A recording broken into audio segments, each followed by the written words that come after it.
Hai guys, ini adalah rekomendasi dari gue penginapan murah yang ada di Temanggung, Jawa Tengah. Nama penginapannya adalah Homestay Syariah Eyang. Lokasinya ada di Jalan Gerilya nomor 4, ada di utara Terminal Bus Madureso, Temanggung. Kalau teman-teman dari alun-alun Temanggung, itu jaraknya kurang lebih sekitar 7 menit ya kalau kita berkendaraan.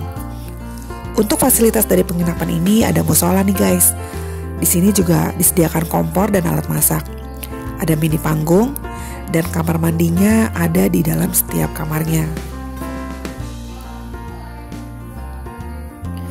Guys, menurut gue penginapan ini recommended banget sih. Karena meskipun tidak terlalu besar, tapi tempatnya nyaman dan bersih banget guys. Kamar mandinya pun bersih. Di sini juga disediakan breakfast buat kamu-kamu yang menginap. Nah, untuk kontak dari pengelola penginapan ini, nanti kalian cek description ya. Untuk harganya, jadi kalian bisa tanya-tanya langsung ke pengelolanya. Check it out.